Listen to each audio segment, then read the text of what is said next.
Estamos de volta para o último bloco do Canal Livre desta noite, hoje discutindo a vida do personagem histórico de Jesus de Nazaré. Eu interrompi o Teles aqui no último bloco, vou passar logo para ele a palavra, porque nós temos um mistério enorme por resolver, né, Teles? Professor, com a autorização do Panúzio, eu volto à questão da Trindade do Espírito Santo e do Espírito Santo. Primeiro, eu não me recordo de nenhum momento em que o Cristo tenha se referido à Trindade. Segundo, não me recordo também que ele tenha se referido ao Espírito Santo. Fala-se várias vezes em espírito. Sim. Se você olha no Evangelho de João, há momentos... Fala-se até que no batismo de Cristo, o Espírito Santo apareceu sobre a forma de uma ave. Mas isso me parece uma metáfora singela. Claro, a metáfora é o que você tem em grande quantidade. Mas se você olha o Evangelho de João, que é o mais teológico, como concepção, e o que mais trabalha é a ideia de Cristo, muitas vezes ali, Cristo fala sobre si mesmo como sendo filho de Deus, fala sobre Deus como Pai e fala sobre o Espírito que ilumina e encanta. A concepção de trindade desse modo, ela é recorrente na história do judaísmo. Eu falava antes até do intervalo que se trabalha com Abraão, Isaac e Jacó, né, com a trilogia dos arcanjos, se trabalha sempre a noção do três. Ela é recorrente nessas culturas, inclusive entre gregos, entre egípcios. Se a gente olha, você lembrou o hinduísmo, né, num determinado momento, dentro da multiplicidade da força divina, né, do hinduísmo, Brahma, Vishnu e Shiva, também você tem um três. Então, a noção triádica do três, ela aparece com força naquele momento. E no Evangelho de João, há essa expressão. Também se encontra disperso nos outros três evangelhos, que são os chamados canônicos, algumas dessas questões. Por que isso é colocado como mistério? Né?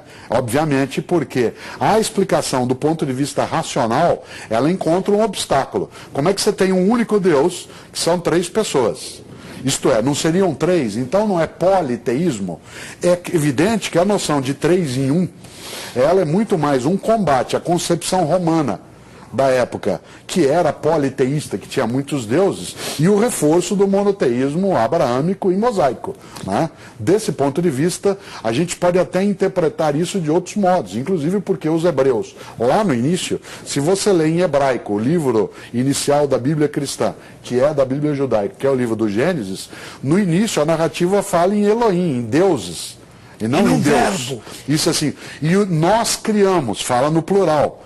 Depois é que vai se reduzir a esta ideia de três, mas numa só pessoa, na concepção monoteísta. O verbo está em João, é assim que começa. Ou seja, a ação da tríade, dos três. Né? Não é algo que a gente consiga, não só lidar aqui, mas faz pelo menos, digamos, 1900 anos. Professor, mas esse debate... Jesus não ajuda a confundir ainda mais a coisa na compreensão dessa complicadíssima Santíssima Trindade, quando ele interpela seu pai no momento da crucificação e pergunta por que foi abandonado? Sim. É que se você tem isso, não em todas as narrativas. Nenhum dos quatro evangelhos ele é idêntico e nenhum deles tem o mesmo foco.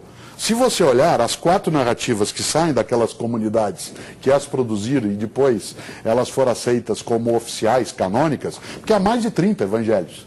Os quatro aceitos é que tem essa posição. É claro que cada um deles vai dar uma ênfase. Um deles dá ênfase no fato de que Jesus é o Filho de Deus e recorre ao Pai. Mas você não tem isso de todos os modos em todos os evangelhos. Então, nesse polo, sim. Em todos eles, não. Professor, deixa eu te fazer uma pergunta a respeito do Concílio de Nicéia e a respeito dos outros evangelhos. Até aquele momento, a igreja lidava com todos os evangelhos, inclusive os apócrifos, que tem alguns que são incríveis. E muitos são posteriores ao Concílio de Nicéia. Depois apareceram outros.